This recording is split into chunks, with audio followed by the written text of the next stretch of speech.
지난 2편에서는 예수님께서 마태복음에서 말씀하실 때 그때는 아직 지금 우리가 말하는 신약 시대가 아니었다는 것을 살펴보았고, 그렇다면 이제 또 하나의 중요한 질문이 남습니다.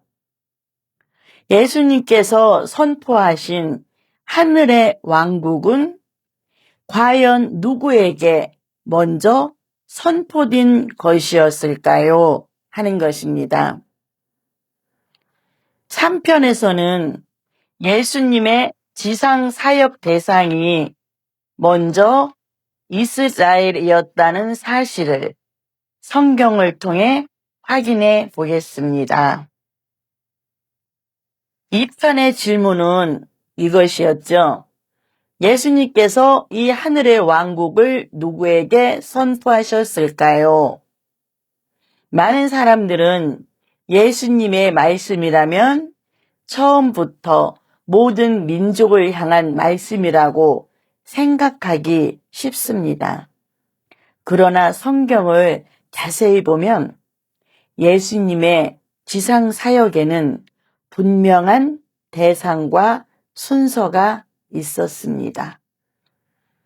많은 사람들은 예수님의 지상 사역을 처음부터 모든 민족을 향한 것으로 생각하지만, 물론 예수 그리스도의 구원 계획은 결국 모든 민족과 모든 사람에게까지 확장되기는 합니다. 그러나 우리가 지금 확인해야 할 것은 하나님의 전체 구원 계획이 아니라 예수님께서 지상에서 사역하실 때 직접적으로 누구를 향해 말씀하셨는가입니다.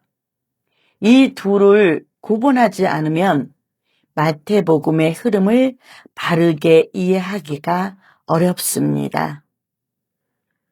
예수님의 지상 사역은 먼저 이스라엘을 향했습니다. 이 말은 이방인에게 은혜가 없다는 뜻이 아닙니다. 다만 예수님께서 지상에서 사역하실 때 그 직접적인 대상은 제일 먼저 이스라엘 집이었다는 뜻입니다. 하늘의 왕국은 이스라엘에게 약속된 왕국으로 선포되었습니다. 이 사실은 마태복음 15장에 나오는 가나안 여인 사건에서 분명히 드러납니다. 이 본문은 단순히 한 여인이 예수님께 도움을 구한 사건이 아니고 예수님의 지상 사역이 누구를 향했는지, 그리고 그 순서 안에서 이방인이 어떻게 은혜를 받게 되는지를 함께 보여주는 아주 중요한 사건입니다. 마태복음 15장 22절에 보면 한 가나안 여인이 예수님께 나와 간청합니다. 그 여인은 이렇게 외칩니다. 오 주여, 다윗의 자손이신 당신이여, 제게 자비를 베푸소서. 제 딸이 한 마귀에게 참혹하게 시달리나이다. 이 여인은 이방 여인이었지만 예수님께 간절히 나아왔습니다. 그녀의 요청은 단순한 호기심이 아니라 자기 딸을 위한 절박한 간청이었던 거예요. 그러나 예수님께서는 자신의 지상 사역 대상을 분명하게 말씀하셨습니다. 마태복음 15장 24절입니다. 나는 이스라엘의 집에 잃어버린 양들 외에는 다른 데로 보내심을 받지 아니하였노라. 이 말씀은 매우 중요합니다. 예수님께서 지상에 계실 때 그분의 직접적인 사역 대상은 먼저 이스라엘 집에 잃어버린 양들이었지요. 하늘의 왕국 선포 역시 먼저 이스라엘을 향한 선포였던 것입니다.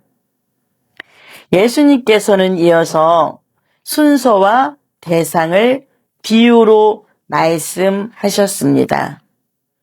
마태복음 15장 26절입니다.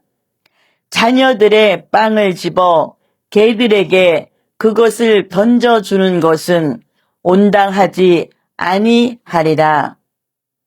이 말씀은 오늘날 우리의 감정으로만 보면 매우 어렵게 느껴질 수 있습니다. 그러나 여기서 핵심은 조롱이 아니라 시대적 순서와 언약의 대상입니다. 자녀들에게 먼저 주어진 빵이 있듯이 이스라엘에게 먼저 주어진 약속과 왕국 선포가 있었습니다.